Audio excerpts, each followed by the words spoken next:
Well, no, I'm not. So there is bathrooms on the bus. You confirmed Big time it. bathrooms. Okay, then we're set. You just then. can't, go We're number good. 2. Nate lost one of his good buddies. Yes. Rantanen. Mm-hmm.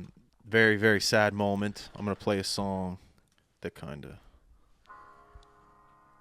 Sarah McLachlan, Arms of an Angel. This is the way I see... Is it Arms of an Angel or Wings of an Angel?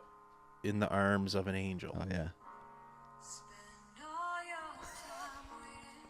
Is that going? Can you hear that on the... It's going? Yeah. You know, Rantanen and Nate won a cup together. 10 years together. Friendships. Bonded. Tic-tac-toes. Then they brought Makar in. Makar's still there. But when Rantanen left the other day, apparently it took the whole team by shock. And this is one thing that we're not going to forget. The stories, the memories, and the championship, most importantly, that they created together. When we saw Nate the other day get interviewed post-game after they lost to Boston the other day, and the reporters shoved the microphone in his face. And they said, how do you feel about this? Wrong time, wrong place. You don't do that. They're not bringing the chorus up. Oh, there it is. Let it play for a sec.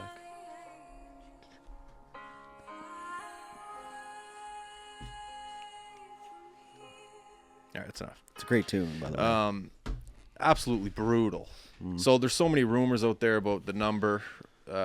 He wanted to be the highest paid winger in the NHL, which I think would have been 12. Who is it It's now? Draisaitl now, isn't it? Yeah, but he's at 4. He's a centerman. Yeah, he's a centerman, but he wanted a Draisaitl deal. Yeah, but they weren't getting. He didn't want 4. They're saying that he didn't want 14. That they're saying that he wanted to be the highest paid winger, which I think would have been 12. He didn't want to make over Nate, which is Nate's like 12.7, I think, or something. Okay. But apparently, like, they offered him like 11.5, and they just wouldn't go to 12, which is nuts to think that this whole deal got like in shambles because of $500,000 or $250,000. It would just be absolutely insane. It's a fail on both sides if that's actually true. I don't know if it's true or not, but I just have to think if you're Nate right now, you're pissed at someone, you just don't know who. You just don't know who. I just can't stand reporters that, like you said, I know it's professional sports and stuff like that, but you just lose a game to a team you shouldn't lose to. Boston. And then you got to answer questions about one of your best teammates getting traded, So, and like apparently they didn't really see it coming. And even Rantanen said in one of his quotes, he was like, I was blindsided by this because I was willing to take a discount. I just didn't like how it went down afterwards. Like one of those big events in your team in terms of press. If you're the what do you say, PR guy for the Avalanche, the guy that organizes the media and stuff, you go to Nate before the game in Boston. You go, hey Nate, look, obviously this question's coming. It's gonna come quick. It's most likely going to come right after the Boston game when you sit down. Do you want me to arrange something maybe before or maybe after in a press conference room where you can address it, get showered, get changed, get your thoughts together?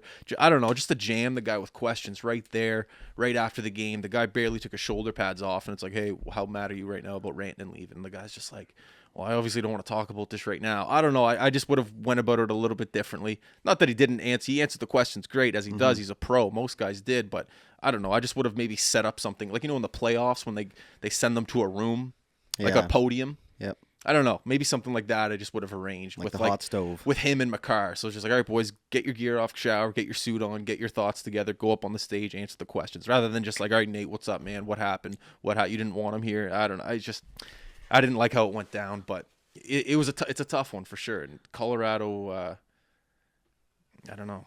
Colorado's deep, but Rantanen, what did he get last year? 87 points, something like that? Dude, he's a machine. He is 64 points last year in 49 games. Which, isn't that staggering? 25 goals, though. I think he has 81 total playoff games played, and he has 102 points. 101. 81 games played. That's where I was heading. That's insane. He's a playoff performer. Regular season doesn't mean shit. I'm a Leafs fan. I know that. It doesn't mean jack. Spoken like a true Leafs fan. It just doesn't mean anything. Like, obviously, you have to get into the playoffs, but to have a guy that performs that well in the big games alongside with Nate and Makar, that's what made them so dangerous. And I think that's why Carolina had such a high price for him, and they wanted him, right? But they're not guaranteed to sign him, right? No. Like, they still have to agree to his number. Yeah. And Colorado retained 50% of his salary, so it's like for this year. Yeah. So it'll be a fresh slate for him this summer.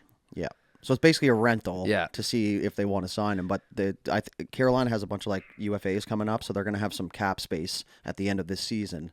But they're a team, man. Carolina, they can't get over the hump. They can't. They dominate the regular season every single year, and they get into the playoffs and they choke.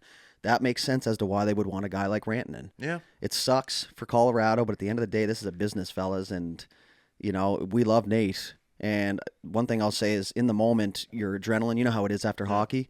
You don't have like that much time to kind of regain your composure or your thoughts, right? So to be asked that right away is tough because you want to speak your mind. And he doesn't really beat around the bush that much, right? That's one thing I do like about his media availability is he just kind of says it how it is and how he really thinks about it. But it's tough, man. But I mean, Carolina got one hell of a player, and I'm not like Carolina. I don't hate them. I don't love them. So they're kind of just down the middle for me. When's the trade deadline? February mid-Feb 12th or something. So that's like probably by the you have to nations, think right? Colorado's going to bring someone in. Well, that's one You thing have they to did think. say, right? So they have, by doing this, I think they opened up like $5 million in cap space. Now they can put Landeskog on the LTIR, which now will open up more space for them to sign some people. But I don't think they're done just yet. Like, and Martin Necas, he's not Rantanen, but he's having one hell of a year.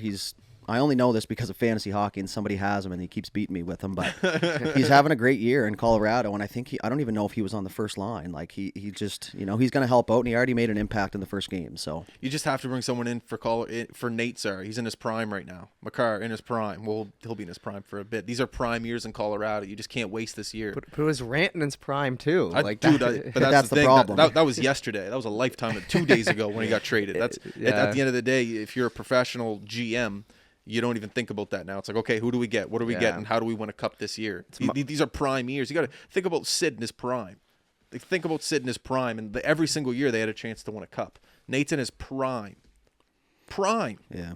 They have the best defenseman in the league, arguably the top 2 best forward in the lead in Nate. That you have to do something. I'm not going to say Sid, but I'm just saying. Well, there was that Twitter floating was going around. nuts That's on biz, foot. man. Yeah. So it's March 7th is the trade deadline. So there is a That's bit not of late. time, but I think it's because of the Four Nations at the end of February. They have to wait for that to be done, and they do Right. like a trade freeze for it. Because So there's it'll like be a right break. after that. Yeah. Because they don't want to trade guys during that. Because the All-Star game was like around this time last Yeah, it was year. pretty similar. So it's like they just pushed it back a bit, I think. Hey, let's get the Twiggies going.